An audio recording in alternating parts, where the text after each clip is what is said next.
talking again. This is chapter 4 of The Phantom Tollbooth by Norton Jester. Chapter 4, Confusion in the Marketplace.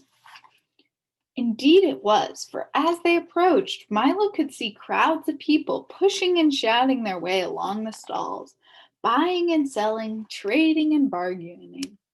Huge wooden-wheeled carts streamed into the market square from the orchards, and long caravans bound for the four corners of the kingdom were ready to leave. Stacks and boxes were piled high, waiting to be delivered to ships that sailed the sea of knowledge, and off to one side a group of minstrels sang songs to the delight of those either too young or too old to engage in trade. But above all the noise and tumult of the crowd, the merchant voices could be heard loudly advertising their products.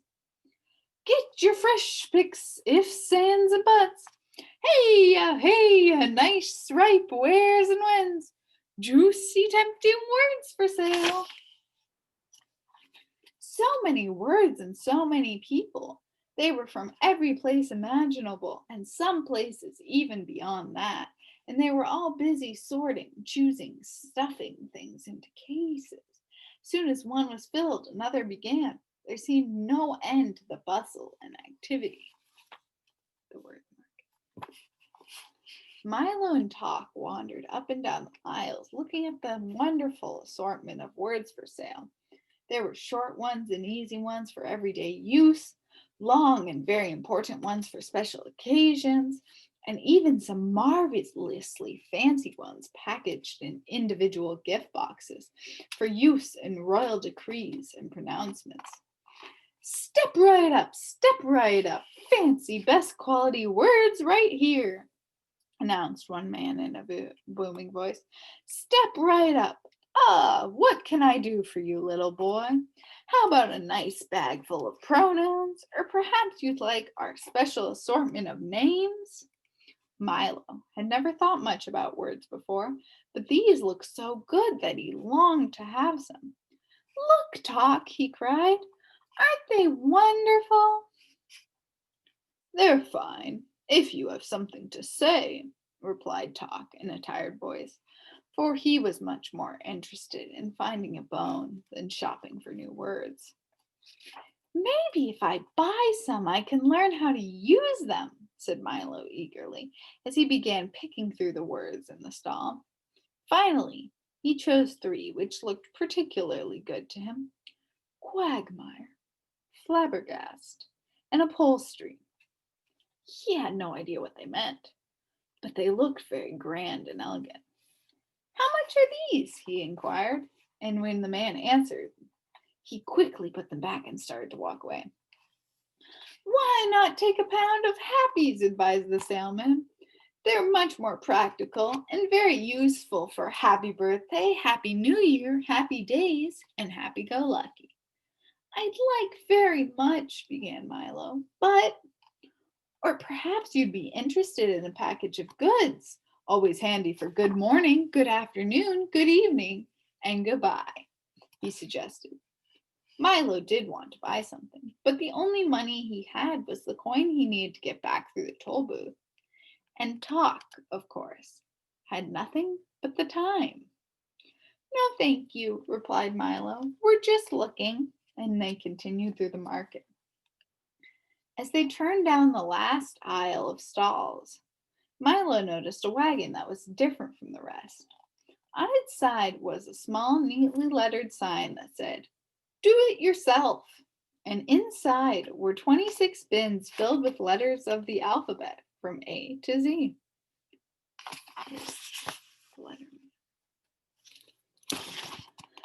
These are for people who like to make their own words, said the man in charge. You can pick any assortment you'd like, or buy a special box complete with all the letters, punctuation marks, and a book of instructions. Here, taste an A. They're very good. Milo nibbled carefully at the letter and discovered it was quite sweet and delicious, just the way you'd expect an A to taste. I knew you'd like it, laughed the letterman, popping 2 G's and an R into his mouth and letting the juice drip down his chin. A's are one of our most popular letters.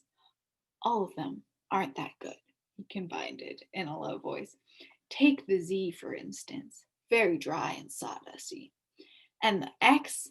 Why, it tastes like a mouthful of stale air. That's why people hardly ever use them. But most of the others are quite good. Try some more. He gave Milo an I, which was icy and refreshing, and Talk a crispy, crunchy C. Most people are too lazy to make their own words, he continued, but it's much more fun. Is it difficult? Said Milo. I'm not very good at making words, he admitted, spitting the pits from a pea. Perhaps I can be of some assistance, ASSISTANC, buzzed an unfamiliar voice, and when Milo looked up, he saw an enormous bee, at least twice his size, sitting on top of a wagon. I am the spelling bee, announced the spelling bee. Don't be alarmed, ALARMED. Here's the spelling bee. Hawk ducked under the wagon, and Milo, who was not overly fond of even normal-sized bees, began to back away slowly. I can spell anything, ANYTHING, he boasted. Try me, try me. Can you spell goodbye? Suggested Milo as he continued to back away. The bee gently lifted himself into the air and circled lazily over Milo's head.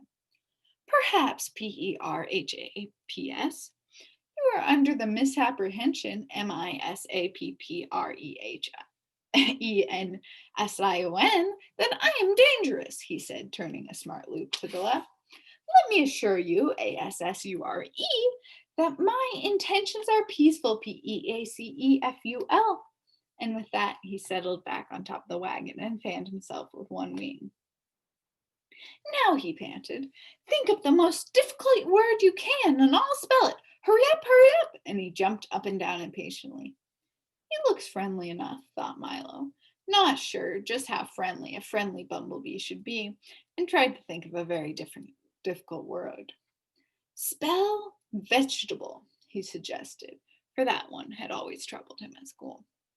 That is a difficult one, said the bee, winking at the letterman. Let me see now.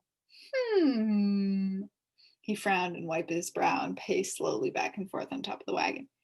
How much time do I have? Just 5 seconds, said Milo excitedly. Count them off, Talk. Oh dear, oh dear, oh dear, oh dear, the bee repeated, continuing to pace nervously. Then, just as time ran out, he spelled as fast as he could. VEGETABE. Sorry. VEGB. It's a tongue twister to spell this fast. VEGETABLE. Correct, shouted the letterman, and everyone cheered. Can you spell everything? Asked Milo admiringly. Just about, replied the bee with a hint of pride in his voice. You see, years ago I was just an ordinary bee, minding my own business, smelling flowers all day, and occasionally picking up part-time work in people's bonnets.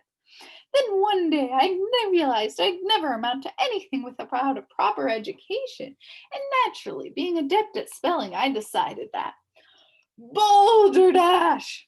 Shouted a booming voice, and from the wagon stepped a large beetle-like insect, dressed in a lavish coat, striped pants, checkered vest, spats, and a derby hat. Let me repeat, Boulderdash! He shouted again, swinging his cane and clicking his heels midair. Come now, don't be ill-mannered. Isn't anyone going to introduce me to the little boy? This, said the bee with complete disdain, is the humbug, a very dislikable character. The humbug.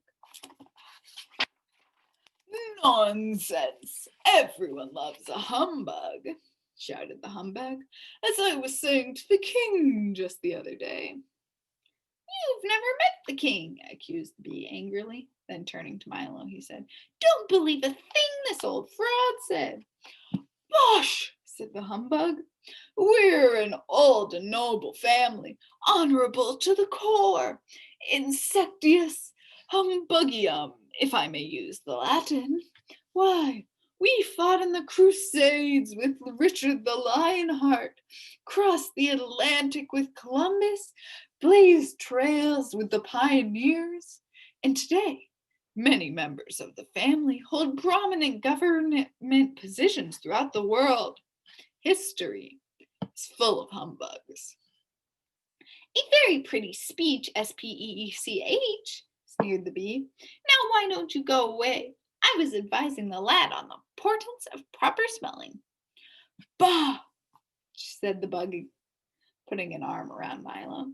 "As soon as you learn to spell one word, they ask you to spell another. You'll never catch up. So why bother? Take my advice, my boy, and forget about it.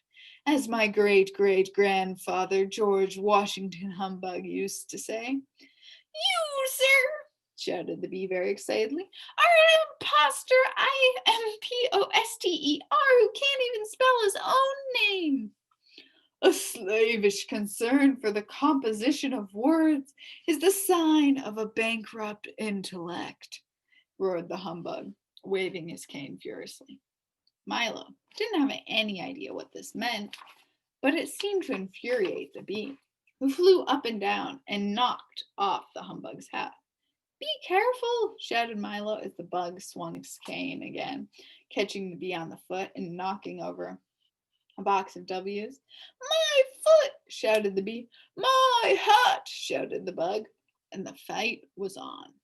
The spelling bee buzzed dangerously in and out of the range of the humbug's wildly swinging cane as they menaced and threatened each other, and the crowd stepped back out of danger. "There must be some other way, too," began Milo. Then he cried, "Watch out!" But it was too late. There was a tremendous crash as the humbug, in his great fury, tripped into one of the stalls, knocking it into another, and then another, till every stall in the marketplace had been upset, and the words lay scrambled in great confusion all over the place. The bee, who had tangled himself up in some bunting, toppled to the ground, knocking Milo over on top of him, and lay there shouting, "Help! Help! There's a little boy on me!" The bug sprawled untidily on a mound of squashed letters, and Talk, his alarm ringing persistently, was buried under a pile of words. The fight. That's the end of our chapter, and I will see you next time. Thanks.